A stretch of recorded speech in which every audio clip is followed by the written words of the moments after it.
BJP আৰু অগপ নেতৃত্বাধীন অসম চৰকাৰে খিলঞ্জীয়া জনগোষ্ঠীৰ মাটি কাঢ়ি নিয়াৰ চেষ্টা যি কৰি আছে, এই কাৰ্য এক গুৰুতৰ অপৰাধ।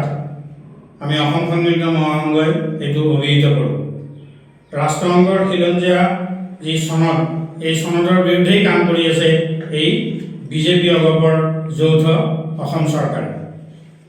ৰাষ্ট্ৰসংঘৰ খিলঞ্জীয়া লোকৰ অধিকাৰ চনদ 2007 অনুসৰি খিলঞ্জীয়া লোকক মাটি বলপূৰ্বকভাৱে কাঢ়ি বা খিলঞ্জীয়া লোকক উচ্ছেদ কৰি কোনো প্ৰকল্প চৰকাৰে স্থাপন কৰিব নোৱাৰে। কিন্তু বৰ্তমান বিজেপি অগপৰ চৰকাৰে অবাধ গতিত ৰাষ্ট্ৰসংঘৰ খিলঞ্জীয়া চনদ উলংঘা কৰি কাম কৰি আছে, আৰু এইটো এক গুৰুতৰ অপৰাধ বুলি আমি অসম সন্মিলিত মহাসংঘই আমি অভিহিত কৰোঁ। আজি আমি শিমলুগুৰিত অনুষ্ঠিত এই সংবাদমেলত মই অসম সন্মিলিত মহাসংঘৰ কাৰ্যকৰী সভাপতি মতিউৰ ৰহমান আৰু আমাৰ টাই সাহিত্য সভাৰ সভাপতি ডক্টৰ হেমন্ত গগৈ আৰু মণিপুৰী সাহিত্য পৰিষদৰ শিৱসাগৰ জিলাৰ সমিতিৰ প্ৰাক্তন সভাপতি কিৰণ সিংহ মোৰ লগত উপস্থিত আছে।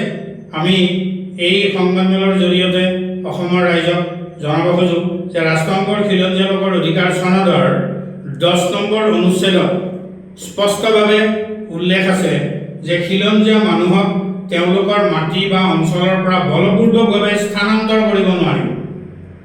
খিলঞ্জীয়া মানুহৰ মুক্ত, আগতীয়া আৰু জ্ঞাত সন্মতি নোহোৱাকৈ পুনৰ সংস্থাপন কৰিব নোৱাৰিব। লগতে বুজাবুজি চুক্তিৰ পিছত ন্যায়সংগত আৰু উচিত ক্ষতিপূৰণ তথা য'ত সম্ভৱ তালৈ ঘূৰি যোৱাৰ অধিকাৰ দিব লাগিব। গতিকে এইটো দেশ বৰ্তমান চৰকাৰে উলংঘা কৰি আছে। আকৌ এই খিলঞ্জীয়া লোকৰ অধিকাৰ চনদৰ 28 নম্বৰ অনুচ্ছেদত উল্লেখ আছে, খিলঞ্জীয়া মানুহে পৰম্পৰাগতভাৱে আহৰণ কৰা বা আন ধৰণে দখল বা ব্যৱহাৰ কৰা মাটি, অঞ্চল আৰু সম্পদবোৰ তেওঁলোকৰ মুক্ত, আগতীয়া অনুমতি আৰু সন্মতি নোহোৱাকৈ বাজেয়াপ্ত কৰা, দখল কৰা, ব্যৱহাৰ কৰা বা ধ্বংস কৰাৰ অধিকাৰ ৰাষ্ট্ৰৰ নাথাকিব। খিলঞ্জীয়া লোকসকলে এইবোৰ পুনৰুদ্ধাৰৰ জৰিয়তে প্ৰতিকাৰ কৰিবলৈ বা যেতিয়া এয়া সম্ভৱ নহয় তেতিয়া ন্যায়সংগতভাৱে নিয়ম অনুসৰি আৰু যুক্তিসংগতভাৱে ক্ষতিপূৰণ পাবলৈ অধিকাৰ থাকিব। গতিকে আমি সংবাদমেলৰ জৰিয়তে আমি এই কথাটো স্পষ্ট কৰিলোঁ যে দেশকৈ ৰাষ্ট্ৰসংঘৰ এই খিলঞ্জীয়া লোকৰ অধিকাৰ চনদ অসম চৰকাৰে উলংঘা কৰি কাম কৰি আছে।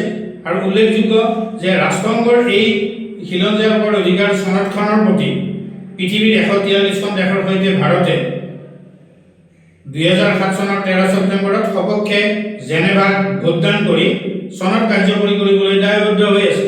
গতিকে সেই সূত্ৰে অসমেও কোনোপধ্যে খিলঞ্জীয়া চনদ উলংঘা কৰিব নোৱাৰে। কিন্তু আজি খিলঞ্জীয়া চনদ উলংঘা কৰি এই ধৰণৰ কাৰ্যকলাপ, বিশেষকৈ খিলঞ্জীয়া মানুহক অত্যন্ত নিৰ্মমভাৱে অত্যাচাৰ কৰিছে, মাৰপিট কৰিছে, খেদিছে, আপোনাৰ JCB লগাই ঘৰ পৰ্যন্ত ভাঙিবৰ কাৰণে গৈছে, আৰু মানুহে আত্মসহায়ক দিবৰ কাৰণে পেট্ৰল গাত ঢালি মুখামুখি হৈছে। গতিকে এইটো এটা অত্যন্ত দুৰ্ভাগ্যজনক কথা যে আমি এই কথাটো কৈছোঁ যে অসম চৰকাৰে মইমতালিৰে সৈতে খিলঞ্জীয়া জনগোষ্ঠীৰ প্ৰতি ন্যূনতম সন্মান প্ৰদৰ্শন নকৰাকৈ বলপূৰ্বকভাৱে কাৰ্বি আংলঙৰ 18,000 বিঘা মাটি, ডিমা হাছাওৰ 12,000 বিঘা মাটি বৃহৎ পুঁজিপতি আদানী আম্বানী ৰামদেৱক হস্তান্তৰ কৰিছে।